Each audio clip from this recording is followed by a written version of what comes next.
This is lecture on Indian Evidence Act. Already we have seen what is meant by evidence and what are the direct evidence, what are the indirect evidence, how the court can come to a conclusion upon the facts and evidence produced before it to prove a particular fact. So various things we have seen. Who has to prove the case?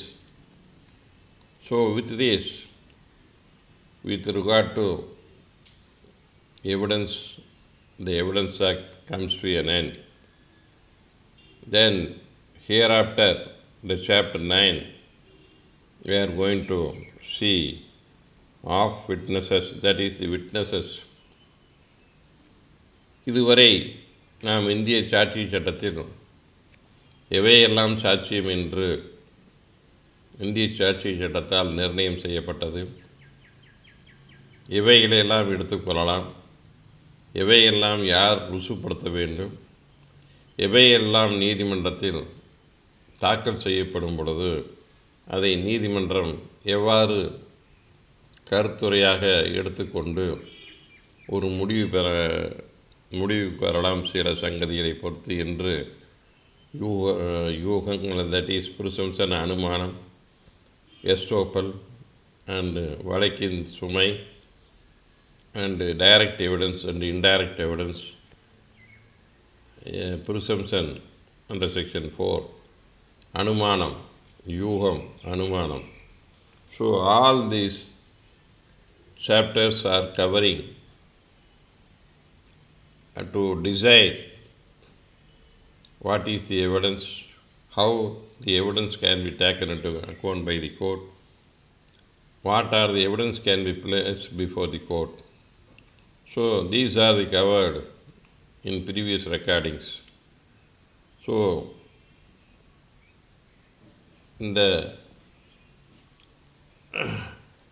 இதெல்லாம் ஏற்கனவே நாம் முன்றைய பதிவுகளில் எவைகளை சாட்சியமாக எடுத்துக்கொள்ள வேண்டும், எவை நேரடி சாட்சியம், எவை நேரடி இல்லாத சாட்சியம், எந்தெந்த ஆவணங்களை எவ்வாறு ஆஜர்படுத்த வேண்டும், அந்த ஆவணங்களை ஆஜர்படுத்தி யார் எந்த வழக்கினை ருசுப்படுத்த வேண்டும், நீதிமன்றம் எந்தெந்த சங்கதியினை யூகம் செய்து கொள்ளலாம், எதை நிரூபிக்க வேண்டியதில்லை, எதை அனுமானம் செய்து கொள்ளலாம் என்பதை பற்றி பார்த்தோம். இப்பொழுது இந்திய சாட்சிய சட்டத்தில் எஞ்சியிருப்பது சாட்சிகள் மற்றும் நீதிமன்றத்தில் சாட்சிகளை விசாரிக்கும் முறை. So the chapter 9 of witnesses and 10 examination of the witnesses. So from 108, that is 108 onwards, we are going to see who are the persons can be testified as a witness, who can give evidence, who are the persons are exempted from giving evidence. So these are the things in the chapter 9. And so now அத்தியாயம் 9 சாட்சியங்களை யாரார் விசாரிக்க வேண்டும், யாரெல்லாம் சாட்சியம் சொல்ல தகுதியான நபர் என்பதை பற்றி தெளிவாக இந்த அத்தியாயத்தில் கூறப்பட்டுள்ளது. இந்த அத்தியாயத்தில் யாரெல்லாம் சாட்சி சொல்ல அருகதையுடைய நபர்கள் என்றும், யார் எல்லாம் ஒரு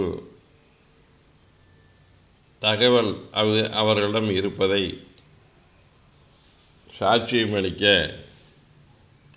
வற்புறுத்தக்கூடாது நீதிமன்றம், அப்படி அவ்வாறு விலக்களிக்கப்பட்ட நபர்கள் யார் என்பதை பற்றியெல்லாம் இந்த அத்தியாயத்தில் கூறப்பட்டுள்ளது. அவை என்னென்ன என்பதை நாம் ஒவ்வொரு பிரிவாக பார்க்க போகிறோம். ஆகவே முதல் we are coming to 108. Who may testify? Who may testify?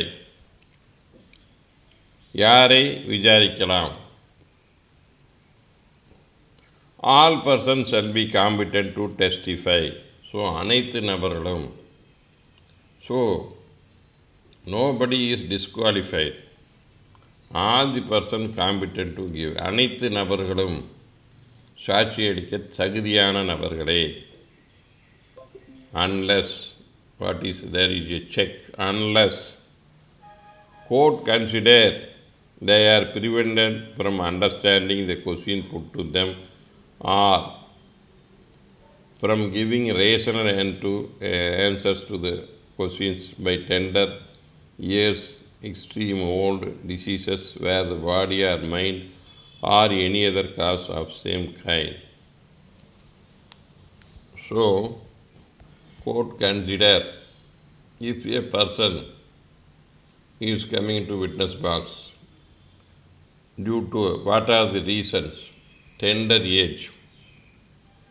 So it is the very small tender age, and the younger people, child witness, then the extremely old age, old peoples, disease, illness people, whether bodily, mind, or because of whether mentally they are not sound or any other cause of same kind.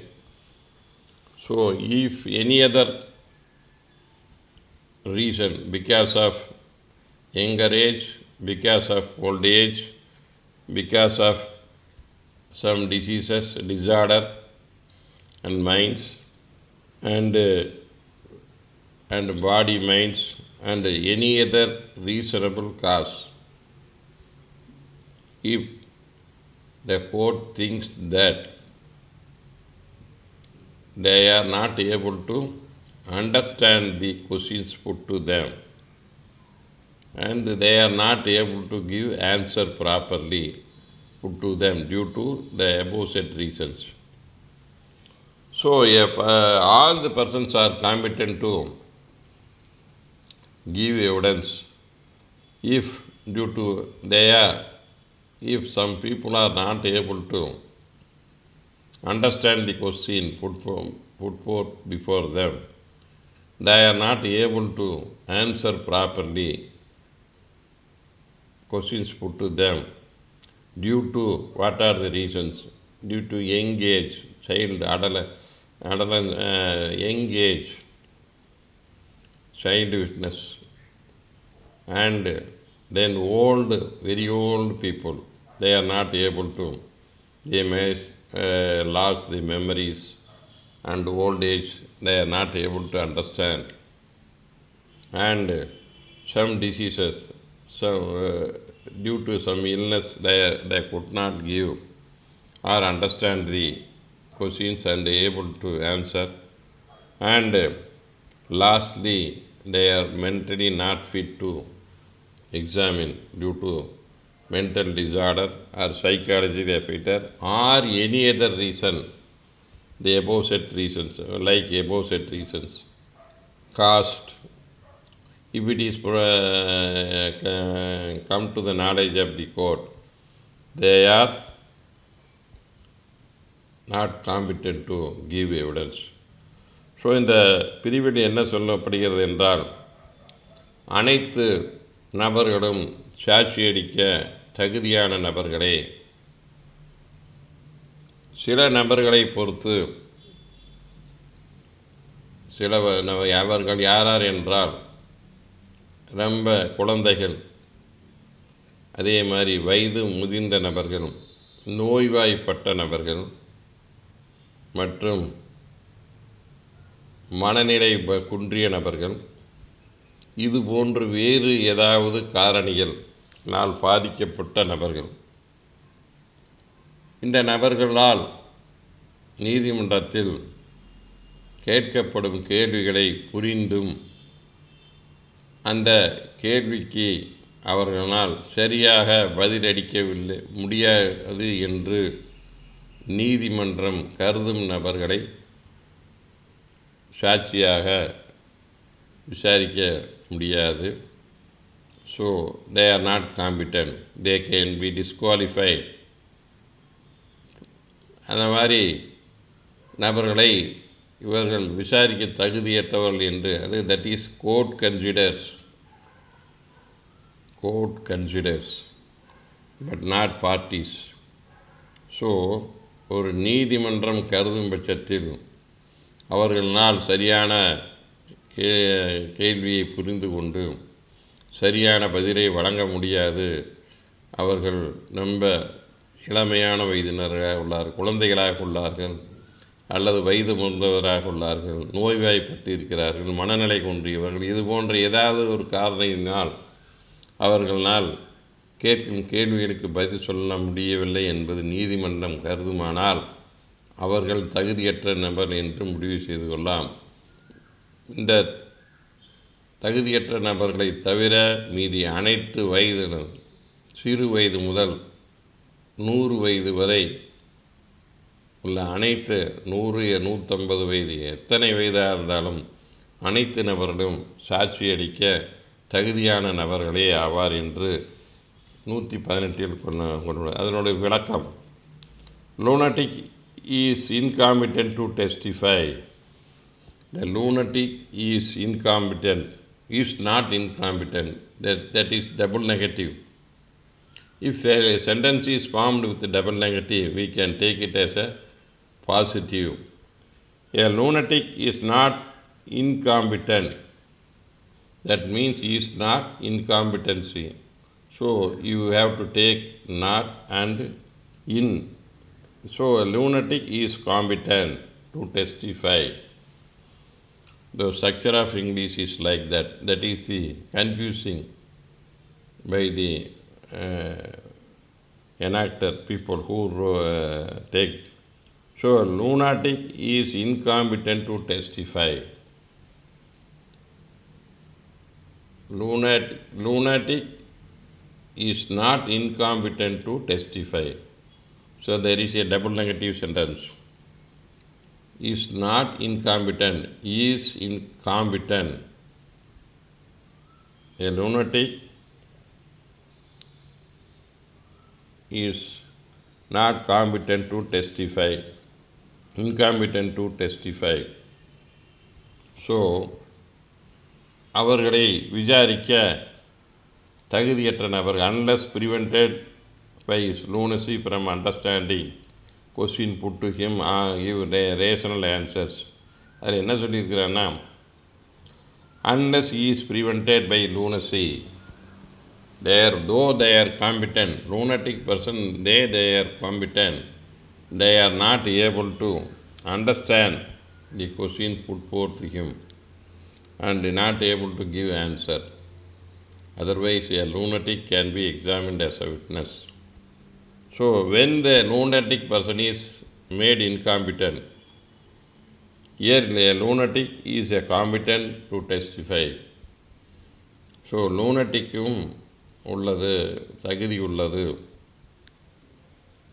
எப்பொழுது தகுதி இல்லை என்றால், he is prevented. Unless he is prevented, unless he is not able to understand the question and not able to answer the same by way due to his lunacy. So ஒரு மனநிலையற்ற நபரும் இருந்தாலும் அவரை விசாரிக்கலாம்.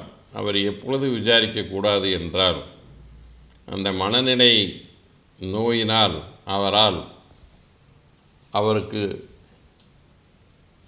அவரிடம் கேட்கப்படும் கேள்விகளுக்கு புரிந்து கொண்டு அவரால் பதில் சொல்ல முடியவில்லை என்றால் மட்டுமே அவர் தகுதியற்றவர் என்று நீதிமன்றம் முடிவு செய்ய முடியும். மற்றபடி கொஞ்சம் இதாக இருந்தாலும், லூனட்டிக்காக இருந்தாலும் அவரால் அந்த கேள்விகளை புரிந்து பதிலளிக்கக்கூடிய மனநிலையில் இருந்தால் அவர்களையும் விசாரிக்கலாம் என்று இந்த விளக்கம் கூறப்பட்டுள்ளது. ஸோ ஒரு மனநிலை குன்றிய நபர்களால் கேள்வி கேட்டு புரிந்து அந்த மனநிலை குன்றிய நிலையில் பதில் அளிக்க முடியவில்லை என்றால் மட்டுமே அவர்கள் தகுதியற்ற நபர்கள் என்று நீதிமன்றம் முடிவு செய்யும். அடுத்தது, it has been held that deposition of child witness may be require corroboration. If evidence of child inspire of the court, it can be relied. Such evidence must be evaluated more carefully or with great circumstances. So, State of MP versus Ramesh, 2011, 3 CTC, page 308, Supreme Court. So, குழந்தைகள், it has been held that it is deposition of child witness. A child witness requires corroboration. Or if inspire confidence, it can be relied upon. So, the court must be inspired by the evidence of child witness. If it is inspired by the child witness, then court can believe the evidence. Otherwise, it can be thrown away. Further, such evidence must be evaluated. Evaluated means valued. The validity of the child witness more careful with greater caution. So, ஒரு குழந்தை சாட்சியம் என்பது பொதுவாக மற்ற சாட்சிகளுடன் ஒத்துழைக்கும் வகையில் இருந்தால் இருக்க வேண்டும்.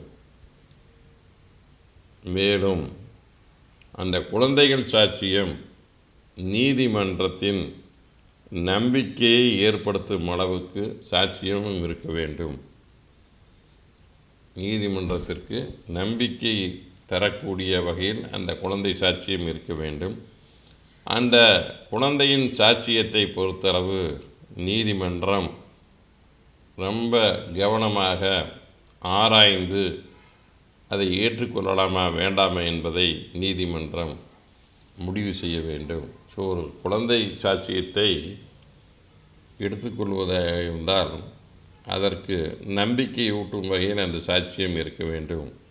அந்த குழந்தைக்கு எந்த விதமான துர்போதனை இல்லை, அந்த குழந்தை எங்கு இருக்கிறோம், எந்த சூழ்நிலையில் இருக்கிறோம், உண்மை பேசுகிறது என்பதையெல்லாம் நீதிமன்றம் குழந்தைகளை சாட்சியை விசாரிப்பதற்கென்ற முறையை பயன்படுத்தி அவர்களை பரிசோதனை செய்து அந்த குழந்தைகளுக்கு நல்ல மனநிலை, நல்ல ஆரோக்கியம், நல்ல புரிந்து கொள்ளுதல் இருக்கிறது என்பதை நீதிமன்றம் முடிவு செய்த பின்பே அந்த குழந்தையின் சாட்சியத்தை எடுத்துக்கொள்ளலாம் என்பதுதான் குழந்தைய சாட்சியை பொறுத்தளவு பல்வேறு உச்ச நீதிமன்றம். So, competency of the child witness testified because unless by reason of tender years, small, their growing age, tender years, court consider they are incapable of understanding. So, they are incapable of understanding. They are not able to understand question put to them. And they are not able to give answer frequently by understanding. And immediately they are giving rational answers. If you are asking 5 questions, they will answer only 1 or 2 answers. So, child indisputably competent to testify if he understands the question put and gives rational answers. So, it is Achura Parabattam Pradeepan versus State of Kerala, 2007, 1 TNLR, page 104, Supreme Court. So, and yet another ruling, Sundar alias Sundararajan versus State, 2011, MLJ, criminal, Madurai Bench. Equivalent citation 2010 6 CTC page 719 Madras. Child witness குழந்தைகளுடைய குழந்தை சாட்சியம் admissibility ஏற்றுக்கொள்ளுதல். If evidence of child witness is cogent and convincingly, it is admissible in evidence. So a child witness, evidence of child witness is cogent and convincing and reliable. So ஒரு கோர்வையாகவும் நீதிமன்றத்தை நம்பும்படியாகவும் convince பண்ணுற அளவுக்கு இருக்குமானால் அதை நீதிமன்றம் சாட்சியமாக ஏற்றுக்கொள்ளலாம் என்பதுதான் மேற்படி தீர்ப்பின் சாராம்சியம். ஸோ இவ்வாறு preference of oral evidence and medical evidence.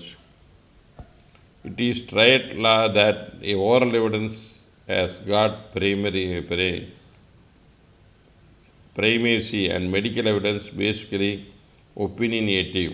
It is only medical evidence specifically rules out injury as claimed to have inflicted as per the oral testimony. Then only in a given case court has to draw an adverse inference. So, preference of oral evidence and medical evidence. So, வாய்மொழி சாட்சியத்திற்கும் மருத்துவ சாட்சியத்திற்கும் எந்த அளவு முக்கியத்துவம் வழங்கப்பட வேண்டும்.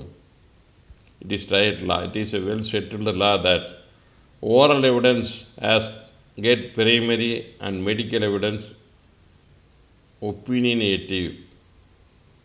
So the oral evidence means they are direct eyewitness. What is the weapon used, where the injured victim was assaulted. So these are the evidence given by the direct oral evidence. But doctor, after sustaining injury, he has seen and examined the injured person. The injuries found on him, and he noted the injuries found on what are the injuries, and thereupon from the nature of injuries the opinion is given by the doctor. So on the basis of injuries seen by him on the body of victim and the nature of injury inflicted, and he formed an opinion, this injury can be caused by this weapon. So the opinion, so it is only opinion given by the medical evidence. So it is only when medical evidence specifically rules out injury claimed to have been inflicted as per the testimony, then only given case the court has drawn an adverse inference. So if what is the ruling, when medical evidence specifically rules out injury as claimed to have been inflicted as per the oral testimony, when the weapon and assault stated by the eyewitness, that is the oral evidence of the eyewitness, rules out that this injury cannot be caused by using this weapon.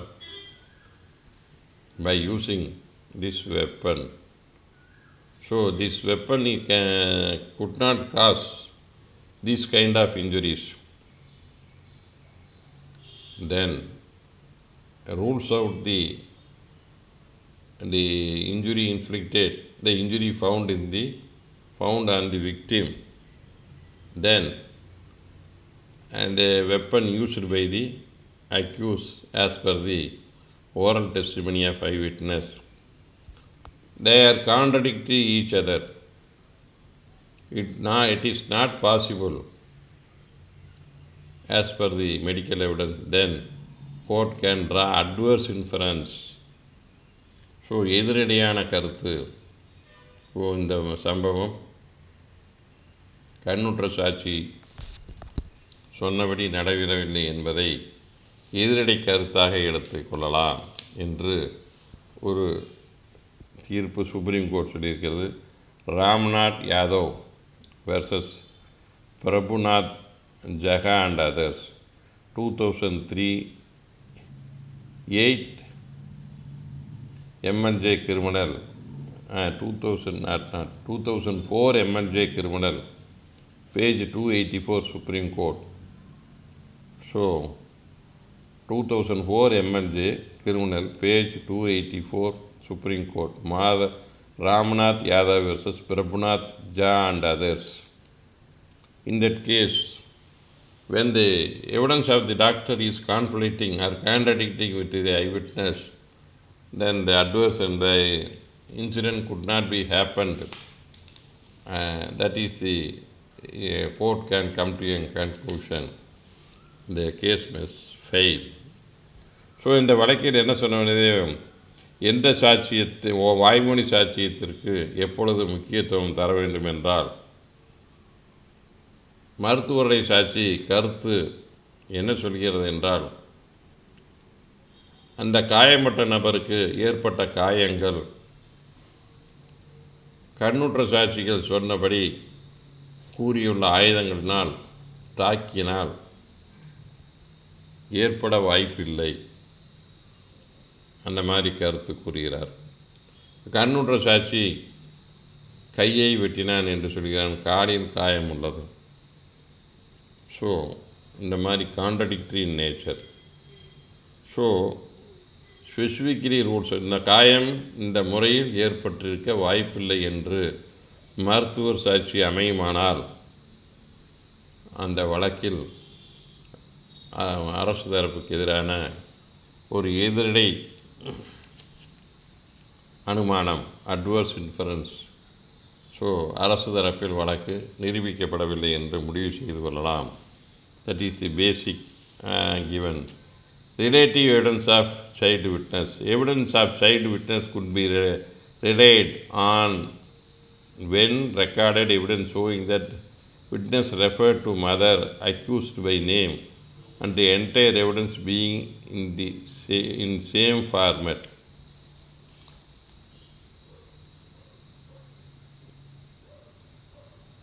Durayandan and others versus State of Maharashtra 2003 MLJ criminal, page 256. Reliability of evidence of child witness. ஒரு குழந்தை சாட்சியத்தின் நம்பகத்தன்மை எப்படி இருக்கும் என்பது. Evidence of child witness could be relied upon. ஒரு குழந்தை சாட்சியத்தை எடுத்துக்கொள்ளலாம், அதை நம்பலாம். எப்பொழுதுனா, and when recorded evidence showing that the deposition shows that, அந்த சாட்சியம் அந்த டெப்போசிஷனை பார்க்கும் பொழுது witness referred to mother, that witnesses referred to mother and accused by name. So அந்த சாட்சியங்கள் அப்பா அம்மா பெயர்களை தெளிவாக குறிப்பிட்டு சாட்சியம் அளிக்கிறார்கள். ஸோ அந்த வடிவத்தை பார்த்து, அவர்கள் சொன்ன சாட்சிய முறையை பார்த்து தெளிவாக குறிப்பிட்டதனால் அந்த சாட்சியத்தை எடுத்துக்கொள்ளலாம் என்று அந்த தீர்ப்பில் கூறப்படுகிறது. So then the next section, witness unable to communicate verbally, 109. So a witness who unable to speak may give evidence in another manner in which he can it intangible by right or sight. If you are deaf and dumb, who witnessed the occurrence? A deaf and dumb who witnessed the occurrence. He cannot hear, he cannot speak. So that ஒரு இந்த இந்த பிரிவின்படி ஒரு உதாரணம் என்ன சொல்லுகிறான், ஒரு வாய் பேச முடியாத காது கேட்காத ஒரு ஊமை அவருடைய சாட்சியத்தை எவ்வாறு இருந்தால் எடுத்துக்கொள்ளலாம். இப்போ வாய் பேச முடியாத காது கேட்காத ஊமை அவர் சைகையின் மூலம் அந்த சம்பவத்தை சொல்கிறார். இப்போ டெஃப் அண்ட் டம் பார்க்குறோம். நம்ம நிறைய நியூஸ் ரீடர்ஸ் பார்த்திங்கன்னா, நிறைய நியூஸில் பார்த்திங்கன்னா ஒரு டெஃப் அண்ட் டம் கேர்னு ஒருத்தர் ஒரு நபர் is giving signs by way of showing his hands and all those by way of signals. He is able to narrate what is spoken by the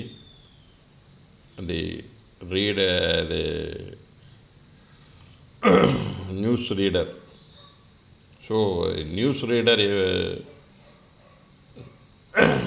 talks is communicated by a deaf and deaf lady by way of giving signals to understand the deaf and dumb people. So likewise, this is one of the example I gave.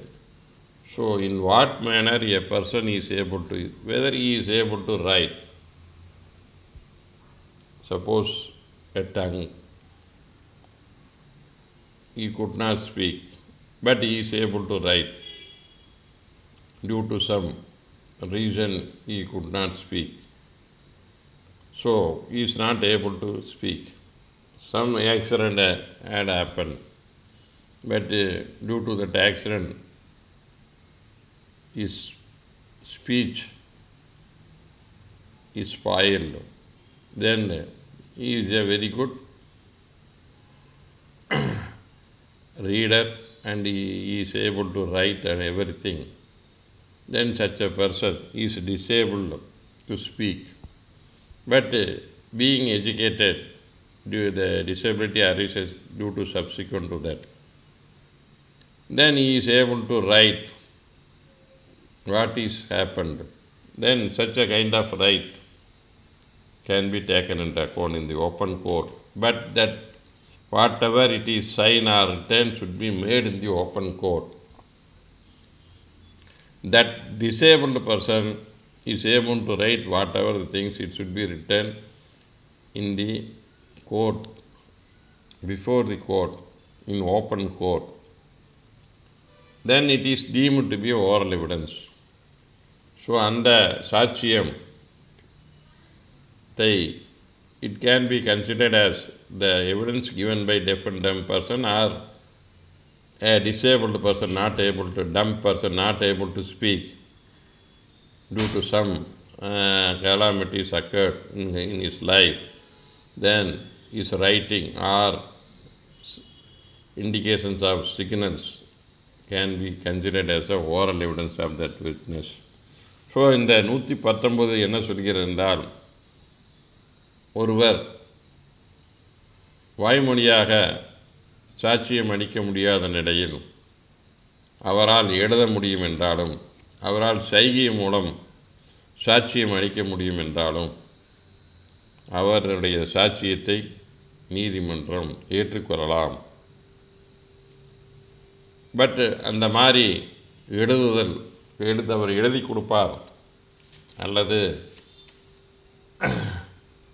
அவனால் சைகையினால் சொல்ல முடிகிறது என்றால், அந்த சைகையை புரிந்த நபர், ஒரு பேசக்கூடிய நபர் ஊமை பாஷையினை புரிந்து கொண்டு அவர் என்ன செய்கை செய்கிறார் என்பதை அந்த செய்கை வைத்து ஒரு எக்ஸ்பர்ட்ஸ், அதில் கைதேர்ந்த பேசக்கூடிய எக்ஸ்பர்ட்ஸ் ஓப்பன் கோர்ட்டில், திறந்த நீதிமன்றத்தில் அழைத்து வந்து அந்த காது கேட்காத ஊமை என்ன செய்கை செய்கிறார் என்பதை ஒரு நபரை வைத்து, ஒரு நிபுணரை வைத்து அவருடைய செய்கையினை வைத்து அவர் கொடுக்கப்படும் வாய்மொழி சாட்சியத்தை நீதிமன்றம் பதிவு செய்து கொள்ளலாம்.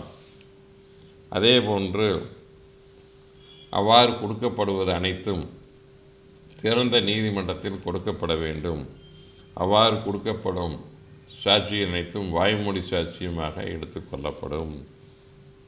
So here there is a proviso provided that if witness unable to communicate verbally, the court shall take assistance of interpreter or special educator in recording the statement. Such a statement should be videographed. So if a person is unable to communicate, ஒருத்தனால் தன் வாய் மூலமாக பேச முடியாது என்றால், வேறுபடி வாய் மூலமாக பேச முடியாத நபர்கள் அதனை தக்க இன்டர்பிரேட்டர் ஆர் ஸ்பெஷல் எஜுகேட்டர் அதனை பார்த்து அதற்கு விளக்கம் அளிக்கக்கூடிய இன்டர்பிரேட்டர் அவர் என்ன செய்கிறாரோ அதை வைத்து அதை நீதிமன்றத்திற்கு விளக்கும் நபர் இன்டர்பிரேட்டர், அல்லது அது சம்பந்தமாக தனித்துறை கல்வி கற்ற நபர்களை வைத்து அந்த வாக்குமூலங்கள் பதிவு செய்யப்பட்டிருக்க வேண்டும். அண்ட் சச் எ ஸ்டேட்மெண்ட், அந்த வாறு அளிக்கப்படும் சாட்சியங்களை வீடியோ எடுக்கப்பட வேண்டும். And shall be videograph. So அவ்வாறு வாக்குமூலம் தருவதை நாளைக்கு அந்த இன்டர்பிரேட்டர் வச்சு, இப்போ நம்மளுக்கும் தெரியாது ஒரு வக்கீல், நாளைக்கு அந்த வீடியோ எடுத்து நான் வேறொரு இன்டர்பிரேட்டர் வச்சு இவர் சொன்னது பொய் அவர் சொன்னது சரியான்னு சொல்லி கூட நம்மளால் பார்க்க முடியாது. ஸோ அந்த மாதிரி நமக்கு தெரியாத ஒரு வழக்கறிஞர் தெரியாமல் அந்த இன்டர்பிரேட்டர் மாற்றி சொல்லிவிட்டால், அந்த நிபுணர் அரசு தரப்புக்கு யாரை கூட்டி வருகிறாரோ அவருக்கு சாதகமாக சாட்சி அளித்தார் என்றால் அதனை எதிர்தரப்பு எவ்வாறு சரி என்று எடுத்துக்கொள்ள முடியும்? அவரும் இன்டர்பிரேட்டர் கொண்டாத வைக்க முடியும். அந்த சாட்சியத்தை வாங்கி கொண்டு வேறு இன்டர்பிரேட்டர் கொடுத்து அவர் அந்த நிபுணர் தவறாக பொய்யாக அந்த சாட்சியத்தை கூறியுள்ளார். ஆனால் அதை வீடியோ பண்ணினால் மட்டுமே பார்க்க முடியும் என்பதால் அதை வீடியோகிராஃப் எடுக்க வேண்டும் என்று சொல்லப்படுகிறது. Next 120 section 120 of Indian Evidence Act. Party to the suit, their wives or husband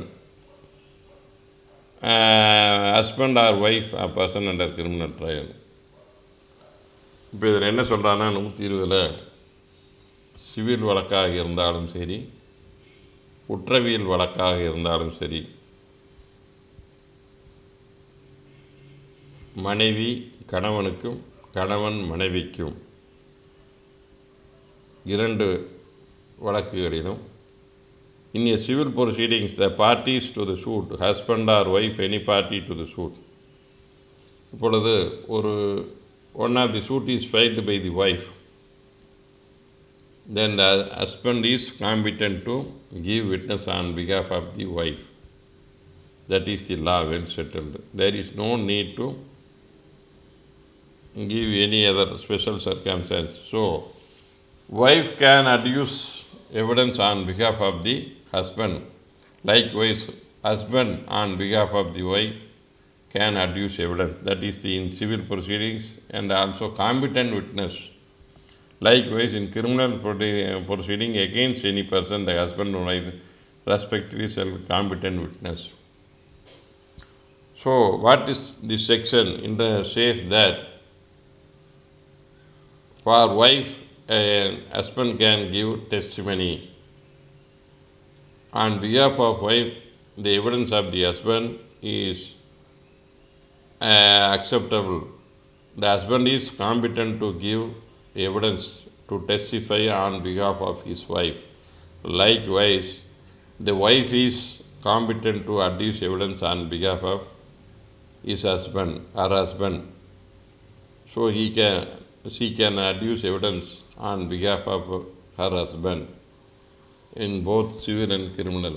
So இந்த பிரிவில் என்ன சொல்லப்படுகிறது என்றால், உரிமையல் வழக்காக இருந்தாலும் குற்றவியல் வழக்காக இருந்தாலும் ஒரு மனைவி சார்பாக கணவன் சாட்சியளிக்க தகுதியான நபர். அதே போன்று கணவர் சார்பாக அவர்கள் கணவர் மட்டும் பார்ட்டியாக இருந்தால் அல்லது மனைவி மட்டும் அந்த வழக்கில் தரப்பினராக இருந்தால் மனைவி சார்பாக கணவன் சாட்சி அளிக்கலாம். மனைவி போடும் வழக்கில் கணவன் மனைவி சார்பாக சாட்சி அளிக்கலாம். கணவன் போடும் வழக்கில் மனைவி கணவன் சார்பாக சாட்சி அளிக்கலாம் என்பதுதான் இந்த பிரிவின் சாராம்சம். ஸோ அவர்கள் தகுதியான நபர்கள்.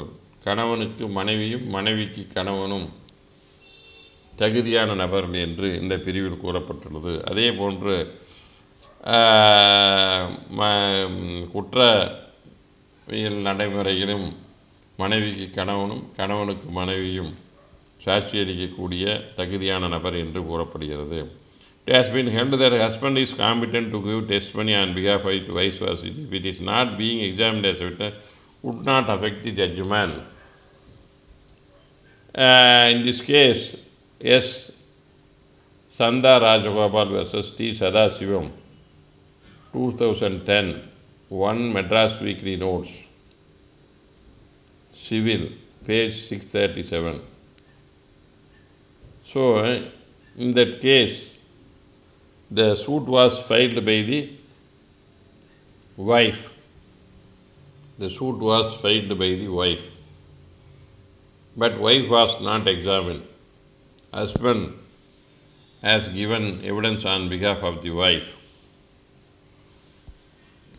It was held that non-examination of wife is not affect the judgment. So ஒரு மனைவி தாக்கல் செய்த வழக்கில் மனைவியை விசாரிக்காமல் கணவன் மனைவி சார்பாக சாட்சியம் அளிக்கிறார். அந்த மனைவியை விசாரிக்காதனால் அந்த வழக்கு தீர்ப்பு அந்த பாதிப்பு ஏற்படாது தீர்ப்புக்கு என்பதுதான் சாராம்சம். So with this I conclude who are the persons are competent to give evidence. That is, the 3 sections are there. Then hereafter the persons are exempted. Next class we can see. So those persons are exempted to give evidence. So we can see. With this I concluded my class. Thank you for watching my lecture on Evidence Act of Witnesses, and I am having a channel in YouTube, Ilango Ramasamy Advocate. You can go to directly YouTube, that is channel. If you search my name by name, you can see all my postings and video recordings previously made with regard to Evidence Act. You can see and you can be benefited. Thank you for watching my class.